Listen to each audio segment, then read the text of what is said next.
Recording in progress.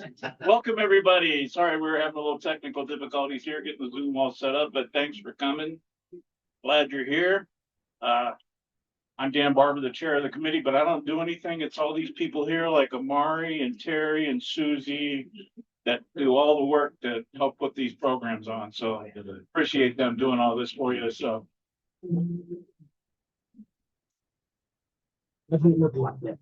Just yeah. let me know. So tonight we have Tom Hausfeld, our CWPP, IPPI, kind of like the Mississippi of Colorado, Wildfire Protection District, here to talk about how to keep us safe and be prepared for wildfires and even beyond. Thank you. Hey. Hello, everyone. As they said, I'm Tom Hausfeld, and I'm the coordinator with the Community Wildfire Protection Plan Implementation Team for the Glacier View Fire Protection District. And the Fire Protection District goes all the way down from the Hewlett Gulch area all the way up to mile marker 20.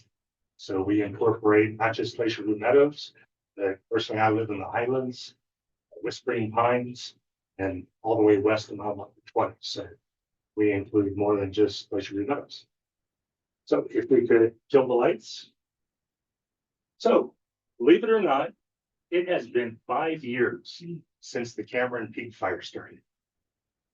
So I don't know about you, but my wife Barb and I moved out here in June 2020. We went to a fire mitigation class at the Crystal Lakes, which I heartily recommend, and learned a lot of theoretical stuff about things that we might want to think about doing on our house and how to reduce wildfire risk. And then my parents came out to see what we had gotten ourselves into out here in the Red Lakes area. And what's this funny brownish red smoke up in the sky? And the Cameron Peak fire had begun, and everything that we learned about fire mitigation was no longer theoretical. It was practical, and it was time for us to get busy. Because the previous owners thought that it was a wonderful addition to have pine cones around the base of our property. Very, very beautiful. You don't have to carry them very far when they fall down. So that was the first thing to go. And my sister came out to see what we had gotten ourselves into. She was part of the first evacuation on Labor Day weekend. And then my wife's girlfriends came out in October, and they became part of the second evacuation. And I don't want to scare anyone, but they're coming back out this Thursday. Okay, so if we could go to the next slide. Oops, skipped one. So since it is 5 years after Cameron Peak, the Cooter Canyon Fire District is having a commemoration this Saturday at their fire station number 2 from 1 o'clock to 3 o'clock. So just wanted to give that a plug. If you were involved with fighting the Cameron Peak wildfire, head on down there for the commemoration. It's also a really nice picture showing Cooter Canyon and the Cameron Peak fire breathing down its neck. So that was 2020. We go to the next slide. So this is a map showing the Hyde Park fire in 2012. Well, first of all, the Picnic Rock fire in 2004. 8 years later, we have the Hyde Park fire. Who was here for the Hyde Park fire? Yes. And then we also had the Hewlett Gulch fire over here, also in 2012. And then 8 years later, we had the Cameron Peak fire, which was the largest, still is the largest wildfire in Colorado history. So we've got 8 years from Picnic Rock to Hyde Park, 8 years from Hyde Park to Cameron Peak. 8 years from Cameron Peak is 2028. That means we have to do anything for 3 years. We're good for 3 years, right? Not exactly. So just wanted to point out that each one of these were catastrophic events, but catastrophe is becoming the norm. And you see these different areas that have burned in the last 24 years. This boundary might be the target area of the next fire. No, it's really the boundary of the Glacier View Fire Protection District. So you can see that our area, we were touched by the High Park fire, but there's a lot of area that is unburned that we have to take care of ourselves. So after the Cameron Peak fire, Warren Jones led a group of Firehouse that hired the Ember Alliance. The Ember Alliance is a consulting group that put together our community wildfire protection plan. And I've got 3 panels down here along the floor that come out of the CWPP.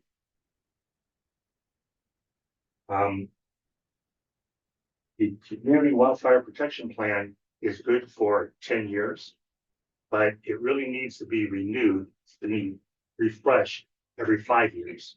So we created this in 2022, 2 years after Cameron Peak. It was approved by the Fire Protection District Board in 2023. So when we get to 2027, we should think of renewing our community wildfire protection plan. Interrupt me anytime you want with questions. Just a comment is that we got the Glacier View Fire Department got so many generous donations from the community after the Cameron Peak fire that they were able to use that to pay for the protection plan, that it didn't come out of like the fire department's budget. Right. You're all helped. So this is what the CWPP looks like. You can find a copy of it on the fire district's webpage, which is glacierviewfire.gov. And then look under Community Wildfire Protection Plan, and you'll find this document.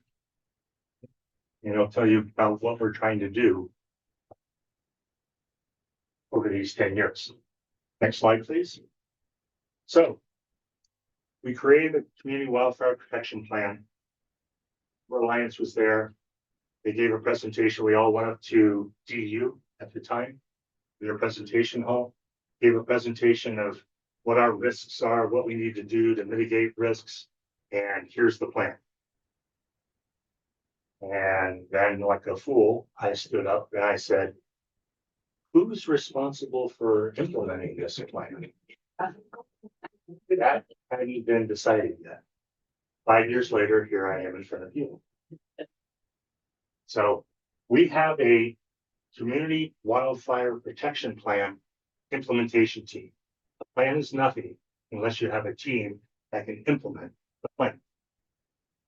And these are just part of our volunteers. Now, the question was, what were we in the fire district? We had to worry about liability issues. We had to worry about insurance issues. We weren't emergency responders. You don't want me showing up and have arms, right? So it took us a while, but we finally decided that we became full members of the fire district. We have emergency responders. Those are the people that drive the fire trucks and the ambulances. But we have a separate wing called the Community Wildfire Protection Plan Implementation Team. We report to the fire chief, but we are a separate group that frees up the emergency responders to do what they do so that we can go out and do wildfire prevention within the fire district. Okay. We have 5 committees. We have a Firewise committee. How many people have attended our Firewise event in June? Most of them. Good. I think we've done that for 6 years now. And we'll keep going educating the public. We have the mitigation volunteers. These are the guys that clear roads and make our common areas safer. We have the ambassador program. These are the people that do the wildfire assessments. Paul and I did our 66th this morning. The grant committee. Ted is the rainmaker. He makes the money flow. And information education, that is Elizabeth Menning. And she's the one that's going to be helping put out more information through Nextdoor and Facebook and all that. So we have 5 different committees. Next page, please. So Firewise, we have that every June. We invite wildfire prevention organizations. Tree Peddler is there. That's there this year. So fire mitigators, We had 2 insurance companies invited this year. We have the Medevac insurance company comes to sell helicopter medical insurance. And we also have emergency responders, people from DFPC, Larimer County Office of Emergency Management. Next page. We have our ambassador program. Now, these are people, we have 11 ambassadors that 2 at a time go out to people's properties when they're invited, and they do assessments of wildfire risk and make recommendations of what can be done on people's property. We got a grant from Fire Adapted Colorado for 3 iPads and supporting materials, and a resource library, and also training them, our ambassadors. So our organization leans on resources from other organizations as much as possible to leverage what we have. So we got that support from FACO. Our ambassadors are part of the Larimer County Sheriff's Office Wildfire Partner Program. So that is through the Sheriff's Office. They have provided us the software for our iPads, training classes, they maintain the software, and they also teach the same software to our neighboring fire districts. So Cougar Canyon, Crystal Lakes, Cherokee Meadows, all of the ambassadors use the same software to do assessments. So that's very good. We trained somebody from Cougar Canyon in our class this spring because it was using the same software. So that's very helpful for us. So we've completed 68 assessments to date, 26 in 2025, up those by 1 because Paul and I did another one this morning. We did 9 last month, which was a record. So we're kind of hitting our stride. Another fun part about being ambassadors is that we get to call each other Your Excellency. So when you ask for a wildfire assessment, it's a very simple 3-step process. Number 1, we tell you to cut down all your trees. Number 2, we tell you to gravel on all your grass. Number 3, we threaten to tell your insurance company if you don't do number 1 and number 2. Exactly. In fact, we do the opposite. Okay. If you would like to have an assessment, you contact us. We set up a time.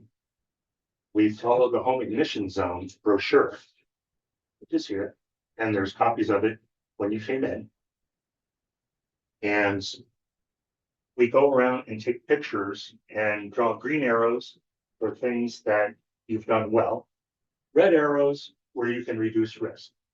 Now, it's up to you to assess whether the reduction in risk is worth the cost or the loss. And if you have a big bushy juniper next to your house, we're going to say that really ought to go. But if you say that my father planted that 20 years ago, it's sentimental to me and I'm willing to lose my house because of it, your choice. So everything is voluntary. We have a 3-level assessment program, gold, silver, and bronze. So a bronze assessment is when basically we give you paperwork with questions and you read the questions and decide whether you have risk in that area.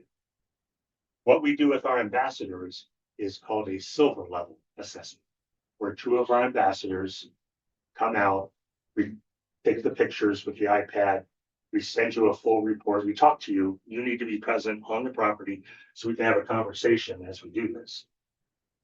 We send you a report and you decide what to do with it. If you want to take care of our recommendations, either by doing work yourself, hiring a contractor, whatever. If you want us to come out again after you've performed the work, we'll come out a second time. We have to charge you double. So twice nothing is nothing. But we'll come out a second time and do a second assessment. That is still a silver level assessment. Now, the gold level assessment is more of an inspection. That's when somebody professional comes out from the Larimer County Sheriff's Office. They look at our report, they come to your property, they walk the property again, and they might say, you need to do this, this, and this to get a passing inspection. And sometimes insurance companies ask for the gold level assessment. Okay. Once again, the silver level report is your document. It's like a medical HIPAA report. It's nobody's business but yours. It's stored in the cloud in the sheriff's office, but they don't access it. It's your report to do with what you want. If you want to send it to your insurance company and say, look how good I am, that's your business. If you want to give it to your realtor when it's time to sell your property, it's your business. Okay. We don't do assessments for potential buyers. Only the homeowner itself can ask for assessments. Okay. Any questions about confidentiality or how this process works? Okay, next page. So this is just an idea of what the home ignition zone reports look like, the wildfire assessments that we send out. So people think it's all about trees. Why are they going to make me cut down my favorite tree? People think of wildfire as a wall of fire coming towards their house. As we learned from the Cameron Peak fire, when you have an 80-mile-an-hour wind, embers can travel 2 miles and start spot fires. I remember during Cameron Peak, night after night, they said, we've got dozers on Manhattan Road. That's our fire brigade. Fire's coming. We've got bulldozers. That's our fire brigade. One night, well, the fire jumped over Manhattan Road. I remember there were 2 burned up masticators that verified how surprised they were at how fast the fire moved. So we believe that the wildfire assessments are very educational to people. For instance, spark arresters. How many people look at the spark arresters on their chimney? My wife's family's cabin didn't have a spark arrestor. After an assessment, now it does. It doesn't protect your house so much as your neighbor's house because of the embers that you might be spewing out of your chimney. Do you trim the grass under your transformer on the pole 150 feet from your house? The transformers go bad, the shower sparks. So we believe that we educate. It takes about an hour, hour and a half if we're chatting. But we go around and we point out things that you probably haven't thought about. Also, it's an independent eye, things that you have thought about. That's a bush, but it's a little bush. And it's an ugly bush. Why don't you get rid of it? Right? So that's the purpose of wildfire assessments. And again, it's in cooperation with the Glacier View Fire District and Larimer County Sheriff's Office. Okay, next page. Now, the community mitigation volunteers. Again, this is a page out of the Community Wildfire Protection Plan done by the Ember Alliance. Got a copy of it down here. And the first priority we wanted to address was evacuation routes. Right? So this is the fire district, and these are red are the highest priority, yellow are the next, and blue are the next. And the community mitigation volunteers' initial mission is to address the evacuation routes. So you see all these red areas that have been addressed over the past 5 years. Pay special attention to these 3 red dots on North Rim Road. We'll talk about those in a minute. Okay, so the community mitigation volunteers are doing evacuation route mitigations. You've seen their work on Green Mountain, you've seen their work on Bald Mountain, and I'll let Ted talk about more when we turn the lights back up. Next page. So Ted's been able to get grants. We got a Broward County Office of Emergency Management grant of $8,500 that we used to purchase this dump trailer that Dave Coster is so proud of. got our logo on the side. And through a $5,000 grant from Larimer County OEM again, we have a cache of tools. We have gas chainsaws, we have electric chainsaws, we have pole saws, we have protective equipment, chaps, first aid kits, fire extinguishers, all that, so that people don't have to use their own chainsaws and their own pole saws, burn their own fuel, burn their own oil. Being part of the fire district allows us to get grants. Because when we applied for an entity before, for a grant before, they said, well, who are you guys? Well, we're a bunch of people that cut down trees. We aren't really organized. Well, it was hard to get that grant. So being part of the fire district helps us with being a grant entity. Right. Next page. Oh, we are also, the fire district is getting a new squad vehicle. That's a big pickup truck. And they are letting CWPP implementation team use the previous squad vehicle. So we'll be able to use that to drive out to do mitigation efforts and also wildfire assessments. So that shows the support that we're getting from the fire district. The next thing Fred would like to get, we've got the trailer, we've got the, we'll soon have the squad vehicle, we tow the trailer. It'd be nice to have a tractor because we still have people using their own personal tractors to haul the slash to the trailer. So Ed's looking at a furworm grant to get a tractor and a trailer to haul the tractor. So every little piece of equipment increases our productivity. Next slide. This is an air curtain burner. Anybody seen an air curtain burner before? I know Fred, you were there when this was going on. Yeah. Steve was there. So think of a dumpster that doesn't have a floor. And this white stuff on the side are ceramic lining to survive the heat. So you tow in this smaller air curtain burner, you lower it to the ground, you shovel dirt around the bottom to seal off the airflow. Because this manifold here is powered by a gas engine that drives an air compressor.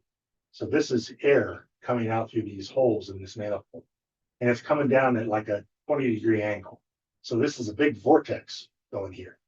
And as you can see, people are feeding, hand feeding pieces into the air curtain burner. And that was our first experience. This air curtain burner, to show the cooperation between organizations, it was purchased by the Big Thompson watershed. It is now stored by the Loveland Fire Rescue Association, the Loveland Fire Department. And we got help from the Department of Fire Prevention and Control to bring it up to our slash pile here in Glacier View Meadows last spring. So we used that. It was successful, except it was a lot of work for the size. You can see that people are throwing it in by hand. You can't put too much in because you don't want to dampen the fire. So next go around, if a small air curtain burner is good, big air curtain is better, right? So let's look at the next page. This is the big air curtain burner. Now we've got a grappler that loads it in. And this is what we had at the slash pile last fall. And it took, I believe, 2 weeks to burn all the slash. Ted, what was the name of the slash pile? That was at Parnassus Court. Parnassus Court. So if you saw the pile of slash there before, air curtain burner has the advantage that there is very little smoke because of the vortex. There's no embers that go out. You don't have to have 4 inches of snow on the ground if you do it year round. We don't need the air quality permit that we need with open burning. So it's much easier to schedule this and burn large quantities of slash. So DFPC plans to bring this up and we're going to burn the slash on Straw Court. So they were going to bring it in July, but they had a mechanical problem with the truck that hauls big air curtain burner. You can imagine big production halls, big air curtain burner. And yes, Tom, you might mention that this is very, very beneficial to our HOA from a cost standpoint. Previous to this, we were looking at $30,000 to $40,000 to get rid of all that slash. And this takes care of it. great. So they were planning on bringing the air curtain burner up this week. But with the fires on the western slope, the people that are doing this work on the air curtain burner in this video are on the western slope fighting fires. So after the fires die down, yeah, Ted, You might also mention what it costs us. I believe that was zero. That's zero. Yeah, For man and equipment. Yes, women and equipment. right. So I wanted this presentation to talk about Glacier View and what we're doing within Glacier View. But the state of Colorado also has many more resources than they did 5 years ago. The air curtain burner is one. They've got 2 Firehawk helicopters that are fighting fires owned by the state. We were looking back at next door posts about the Cameron Peak fire. It was like a month into the Cameron Peak fire. There was big news that yes, we have 2 air transport water haulers now fighting the fire. And I think there are many more resources both on the federal and the state level than there were 5 years ago. But we can't give that a false sense of security because it's still up to us to mitigate our properties and reduce the wildfire risk in our little corner of the world. Okay. Next page. Okay, so we talked about $8,500 for a dump trailer. We talked about $1,400 for air pads. We talked about $5,000 for chainsaws. We got a grant for $9.7 million. That's called the Community Wildfire Defense Grant. Now, it's not just for us. We have a coalition of 4 different districts. Glacier View Fire Protection District is one, that's us. Blue Canyon, down along Highway 14. Crystal Lakes is part of it, and Cherokee Meadows. Cherokee Meadows is north of us. They are part of the Livermore Fire Protection District, but they have done their community wildfire protection plans by HOAs, not by the fire district, partly because their fire district is there's so much land mass. So these 4 entities each had a community wildfire protection plan, like us. And that's critical because you had to have a community wildfire protection plan approved to even apply for this. You might say, where's the village? Where's Red Feather Lakes? They had a community wildfire protection plan, but it expired after 10 years. It was no longer valid. So they were not able to be part of our group to apply for this grant. Now, they did get a grant to renew their community wildfire protection plan. And are they going with you guys with that? Yeah, it's a current project of the Ember Alliance. Okay, so they're going to renew their CWPP, then they are going to apply on the next go around of the community wildfire defense grants. And hopefully they'll join the fold and bring some money along with them. But right now, they're not part of this. Okay. So if you want to learn more about this, it is the coalition of the Poudre River Watershed that is going to be managing this grant and spending the money amongst the 4 different entities. The money comes through the Larimer County Office of Emergency Management down here. So how are we going to spend $9.7 million? Oh, this is the link where you can learn more about our community wildfire defense grant on the CPRW website. Okay, next page. Okay, of this $9.7 million, wildfire mitigation treatments in open space along roadways and on private properties, $4.6 million. Education on home emission zone concepts, mitigation work to establish or improve defensible space, enhancement of community social capital, wildfire resilience, 1.6 million. Community wildfire evacuation routes, plans, procedures, 240K. And then how to deal with the woody biomass, like air curtain burner type stuff. Once you have all this wood, both logs, can any of them be used commercially? Can any of them be used for firewood? And what do you do with the slash? So we've got $1 million to help figure that out. And then to administer this grant is $2.2 million. CPRW is going to hire a couple people to manage all this. Now it's a 5-year period of the grant. We've taken the first year, just getting up to speed, getting all the contracts signed and figuring out what to do. But I am happy to report on the next page. This is the first cutting. This, Rambo draws first blood, we drew first sap on Monday, August 11th. So that was yesterday. So yesterday morning, we woke up Sue with chainsaws at 8 in the morning, and people started cutting on North Rim Road. Now, you remember the evacuation map? I said, remember those 3 red dots? Well, that's where trees have encroached onto North Rim Road and would make it difficult for those people to get out. Also, we are working with the homeowners there to make this a fire break.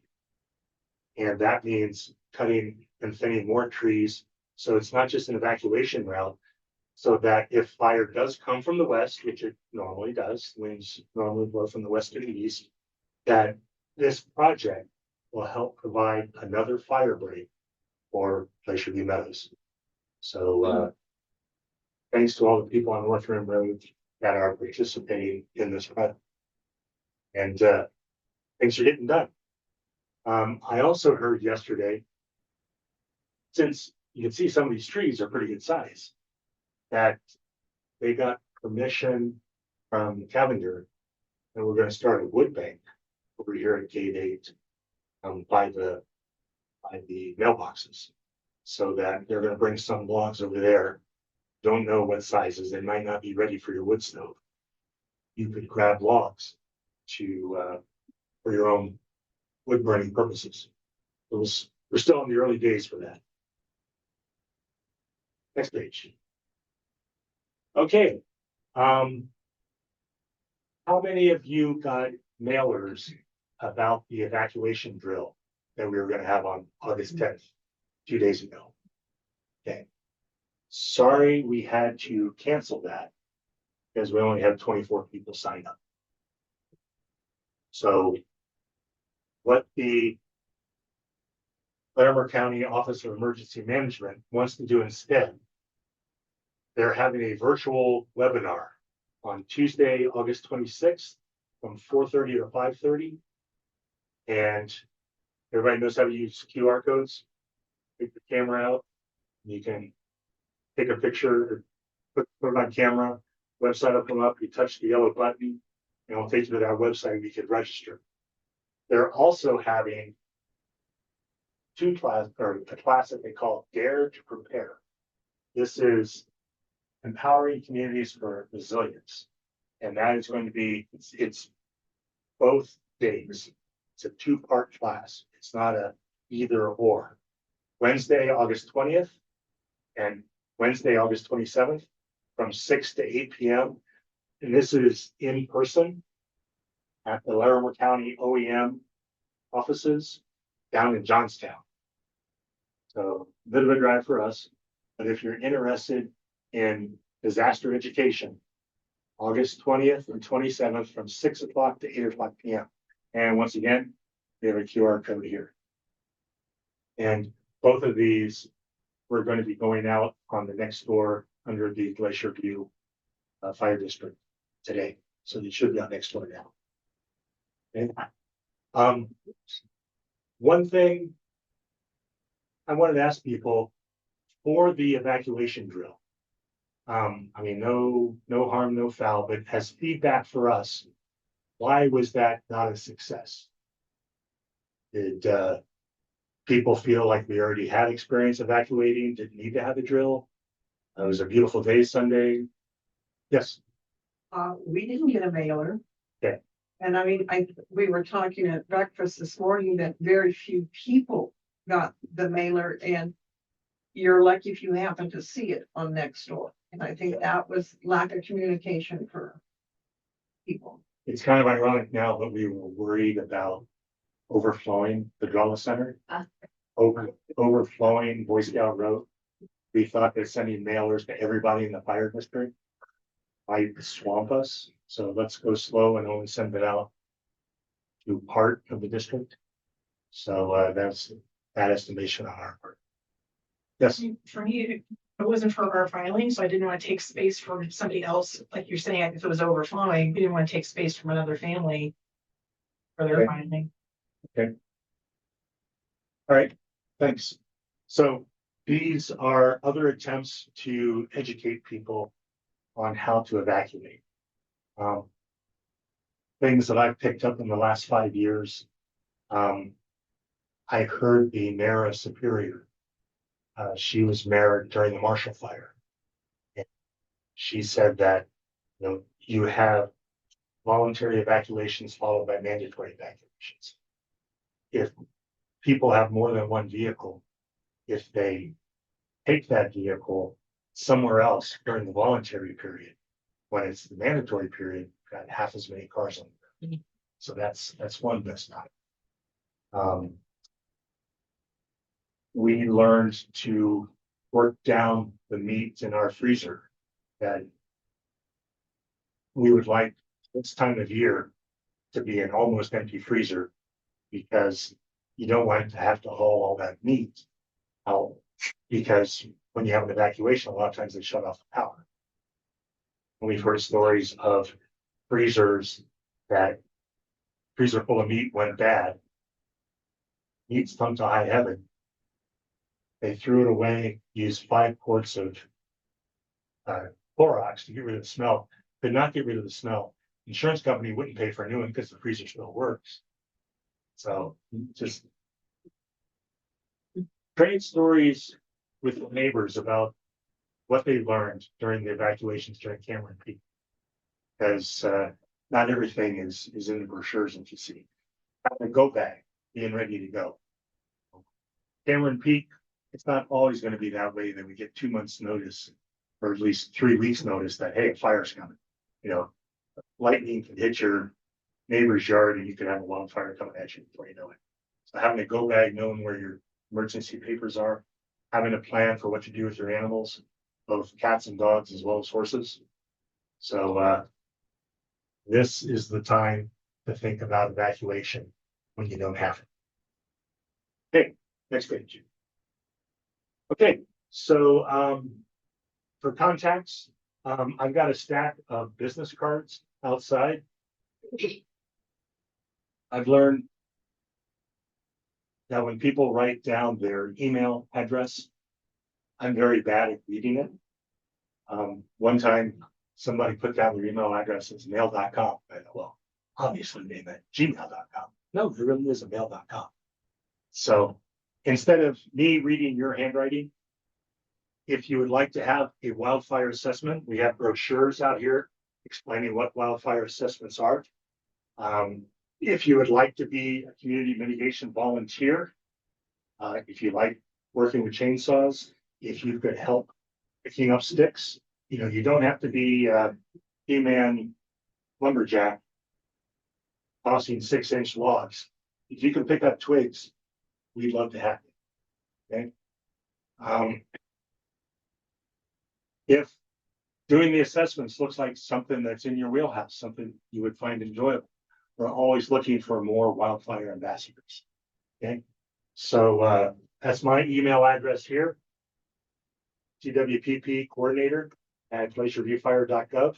That's the number at the firehouse. You can contact either one of those or grab my card on the way out. And that's what we can do for you. So on the next page, the final page, this is going back to our implementation teams. We have 5 people on the Firewise committee. We have about 20 people doing mitigation volunteer work. We have 11 ambassadors. We have Ted working grants. We have Elizabeth working information and education. How many people is that, Fred? I think if I added up correctly, that's a 30-6. No, that's the wrong gun. It's 38. 38. 38 is a remarkable number of volunteers to come from our fire district. If only it was true. Unfortunately, the same people working on Firewise are the same people doing mitigation volunteers, which are the same people doing ambassadors, which are the same people doing grants. So we have a core group of 11 people. We have another group of 9 or 10 that help with the mitigation work. The emergency responders do a great job supporting us on Firewise. But the point is, we don't want to get burned out. We like what we're doing. We would like for you to do it too. So if you would like to participate in these areas, I would like to introduce the committee chair people that are in charge of each one of these groups. So if we could flip on the lights, close our eyes, here we go. Good job. Okay. So Paul Berg is in charge of the Firewise committee. And Paul, you want to talk about what you do with Firewise? Yeah, I'm the coordinator, chairperson for Firewise every year. We know what Firewise is for those of you who don't. It's about fire prevention and keeping your property and home resilient against wildfires. It's every June we have a mandatory meeting where we are part of Firewise as a nationwide organization on which Glacier View Fire Department district has to do a function every year. So we do it one Saturday in June every year. We have about 20 organizations and vendors that will be at Firewise. U.S. Forest Service, Colorado State Forest Service, the Red Cross, a lot of emergency personnel. But again, it's about fire prevention and keeping your properties resilient. So we also have things for the kids at Firewise. Things we give away. Also a big hit is Smokey Bear. And so I've donned on the costume. Other people have, but we're always looking for new Smokey Bear volunteers. So, but that's what Firewise is all about. Okay, thanks, Paul. Next, we have the mitigation volunteers. And Ted, you want to talk about what they're up to? Sure. We've done about 30% of the roads here in Glacier View so far. Were considered critical. We keep chipping away at them every year. As Tom said, we have some pretty good equipment now. We're trying to get more. If you want to see an example, Tom made the joke about the clear cutting, and that unfortunately is a perception some people have about mitigation, is that we're going to recommend that you cut all your trees. So if you want to go across the road right over here, you'll see what we did this spring as an example. And that is you could thin it a little bit more than that, but that is a mitigated stand. Cut the lower limbs off to remove the ladder fuels, thin the trees. The trees are healthier, they grow better, they're more able to withstand insects and fire. And you can do the same thing on your property. So if you want to join us and help with that project, we'd love to have you. Okay. Next, we have the ambassador program and Sue Hewitt. Yeah, I think you covered it completely. I have a thankless job of, like, when somebody does request an assessment, getting back to them and trying to find two of our ambassadors who can go as a team at a time that's convenient for the property owner. So there is some back and forth. There's only 11 of us, and we're all volunteers. Some of us work full time, and those of us who are retired, tend to be super volunteers. So we appreciate your patience, but like Tom said, just you can email or call the firehouse, and we'll try to get back to you within, no more than a week.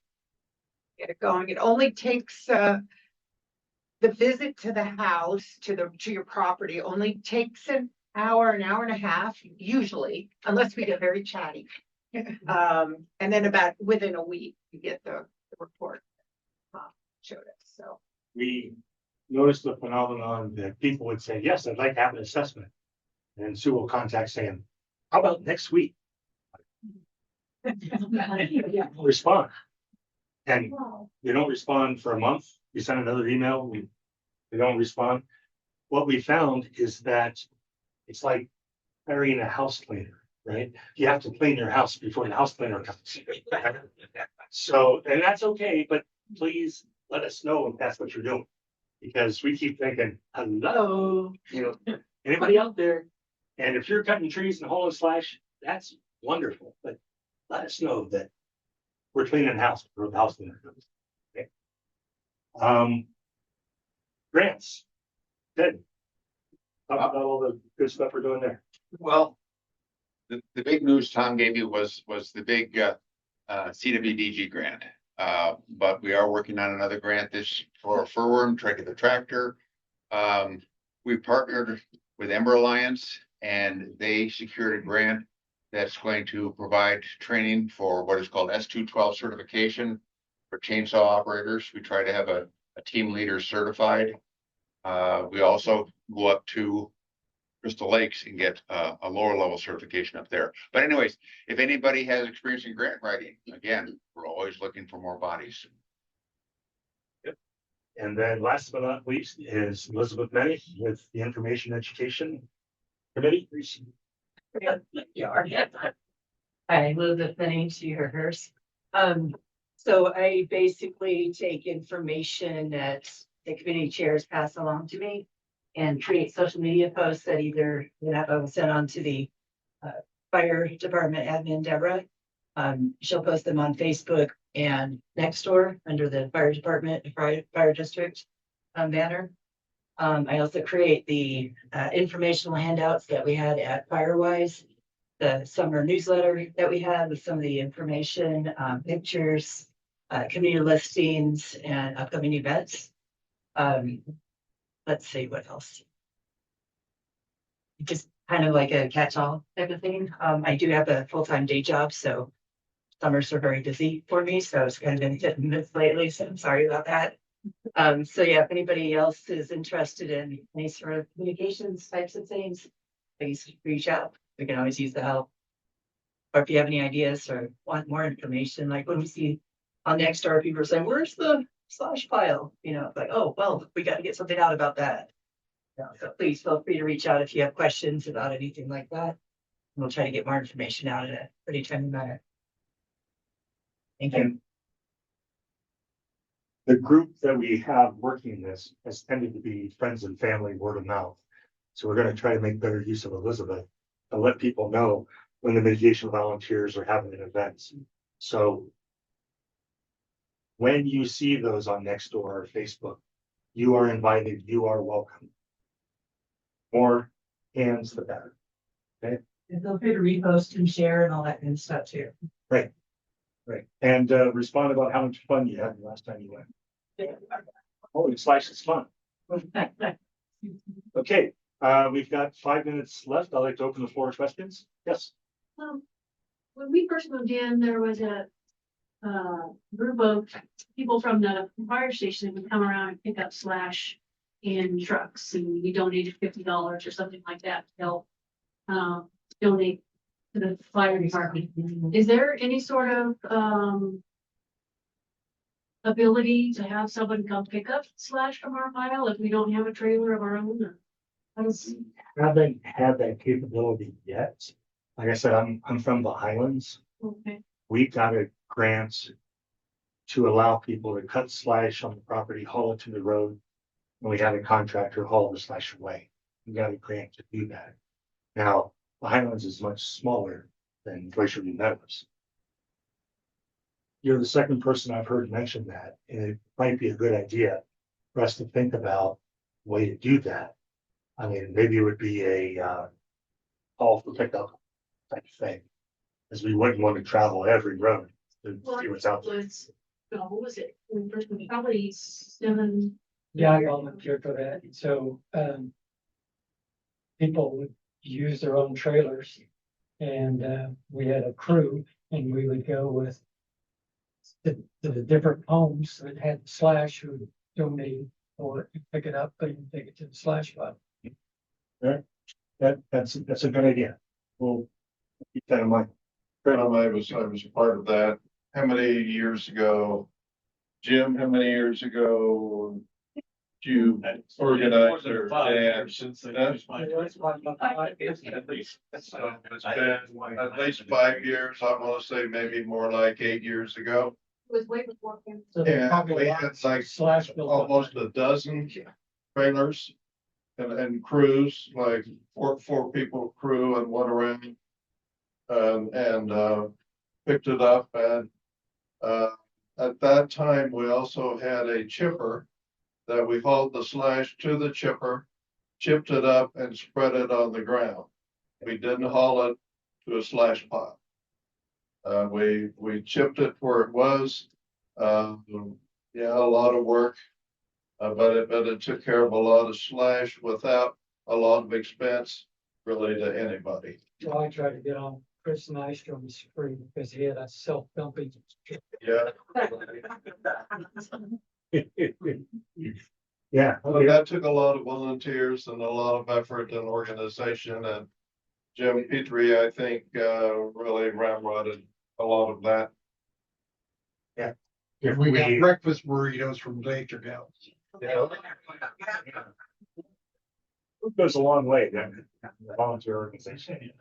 Yeah, if we let homeowners know that start cutting your slash and bring it to the road by this day. And if we collected it a few weeks before the air curtain burner comes, then that would be a coordinated effort throughout the community. Yeah, that's a good idea. Thanks. Yeah. First of all, I think first of all, it took, I think, Paul, for me to get together with him 6 to 8 months just because of life. But Paul and Steve did a wonderful assessment on our property. I looked at how many pages of report we got back and thought, oh my God.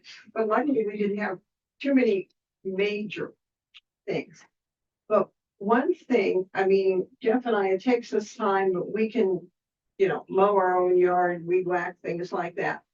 But if you had maybe a list of people, because we've got, we're senior citizens, but there's ones even older than us who are incapable of taking care of their yard the way we'd like them to.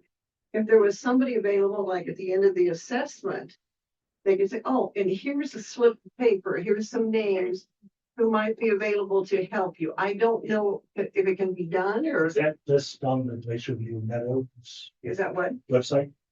Glacier View Meadows website has a list of contractors. Yeah. I see advertisements, but not necessarily somebody volunteering, to say, hey, if you've had an assessment done, let me know. I can come help you with maybe any of like mitigation came and took the juniper tree, off our property. So we could get out of our property if the fire happened. Yeah. But I thought of that. Plus I also thought it's a shame somebody doesn't have a bunch of goats. Mhm. Because our hill could really use it, type thing, because we're not going to get out there to weed whack. But I thought Mhm. you see all this stuff on the news about goats and now cows down by Boulder and things like that could wander through. But then we also have a mountain lion den next to our house. They wouldn't want to come. Right now, the mitigation volunteers are focusing on roads and common areas. I'm just thinking that after you've had the assessment, because, like Well, Paul and Steve were really knowledgeable for us to ask questions and things like that. And they just said, here. and some of the money from the Community Wildfire Defense Grant will also be allocated to individual properties to hire contractors. Yeah. And we're still working out how that's going to work, what the criteria are, whether there's cost sharing, what the priority would be, because there's the priority of the person, there's also the priority of the neighborhood. That's why North Rim have the first cut, because that protects all of us in Glacier New Meadows. Oh, I'm part of that, assessment. Toward the end, you are directed to several websites, and one of them websites is the state government, where every year you can get $2,500 credit, not a deduction, credit for any mitigation work done on your home. Yeah, it's on. check for time limits on that too. Yeah. I don't know if it's still good in 2025. Oh, okay. I might have an online question. Yes. Stephanie says, aside from the silver and gold inspections that were mentioned, are there any other certifications our community has as a result of this team's efforts that we could leverage in negotiations with insurance companies? We have found this year particularly challenging in negotiating for coverage and accessing alternative options for coverage, even after efforts to mitigate our home. Yeah, that's what the silver level and the gold level assessments are intended to be. So if you want to go toe to toe with your insurance company, probably a gold level assessment would be best, but that starts with the silver assessment. When we come out, the insurance companies are very confused right now. They have their models. Their models aren't working because there's more fires than the models predict. We went to a conference last fall.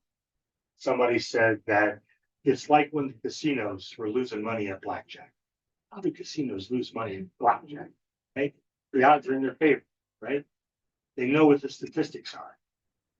People were counting cards. So what do?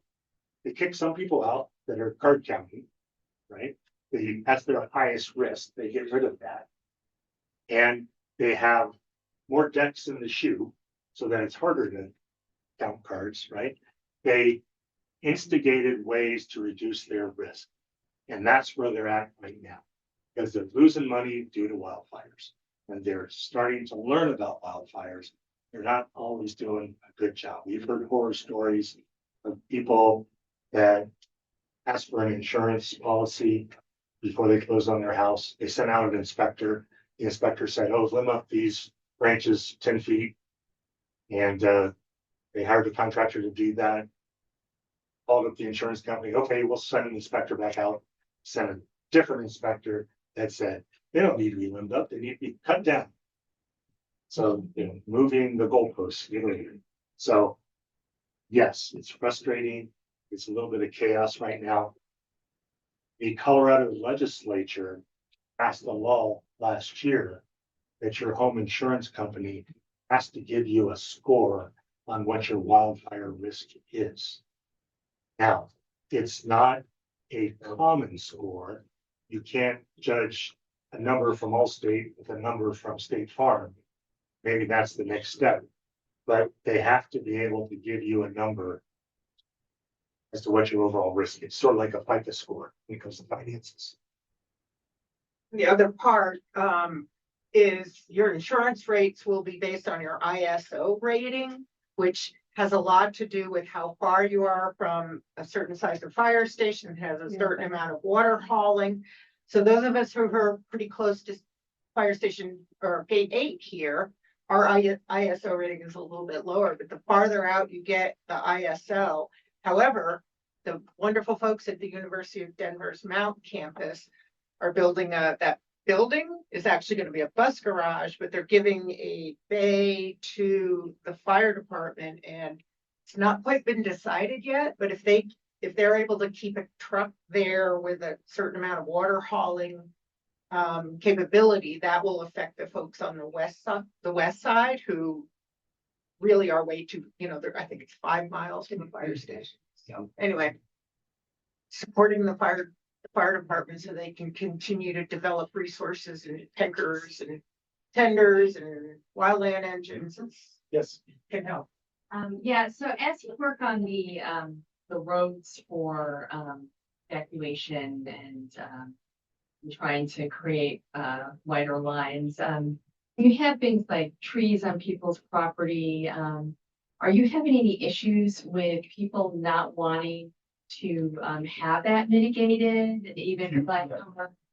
Why do you think that, I'm a people person, I work with people, I work with humans and their emotions.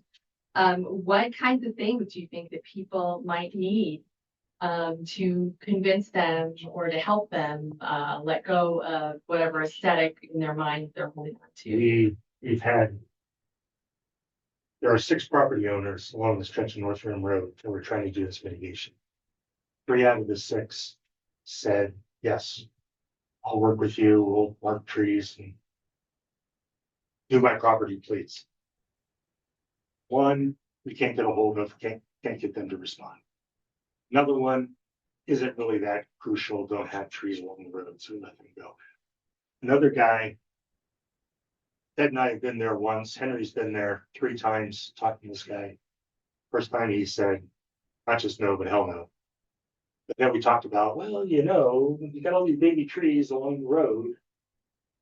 Baby trees are good ember catchers. How about if we just take out the baby trees? Oh, okay, I'll think about it. Now that we're doing the properties of his neighbors, he sees what's going on. Henry talked to him again yesterday, and he's like, oh, okay, let me think about it some more. So I really think a lot of this is reaching a tipping point. I wouldn't call it peer pressure, but it's like, and also people are seeing the results, as Ted says, that when you look at this property east of the mailboxes, what they've been working on this summer, it's not clear cut. It looks nice. Deer still come through there. You help the undergrowth underneath. That helps other species. So once they see what we're talking about, it's easier to get people on board. Yes. How would contractors bid on this type of work? It will be through Coalition Cooter River Watershed. We're going to be working on how this is going to work. So stay tuned. I'll make sure you know about it. Okay, cool. Back to evacuation. I drove up from Fort Collins. I think it was the day after Memorial Day weekend. And I was shocked at how much traffic in a normal weekend, big weekend. And I thought immediately of evacuation. So I think one of the projects in the long term, since we have a nice grant, to make sure there is a really good evacuation plan, because I have been stuck in several rural traffic jams. Well, all 4 lanes are headed in one direction. And let's say it's bad. Yeah. I'm always reminded of the movie Patton, where his whole tank column is held up because of a farmer's donkey. How Patton resolved the issue. I wonder if somebody's RV might meet the same fate someday if they're plugging up an evacuation route. Okay, I'm willing to stay, but it's 20 till. Well, thank you very much, Tom. Let's give him a hand.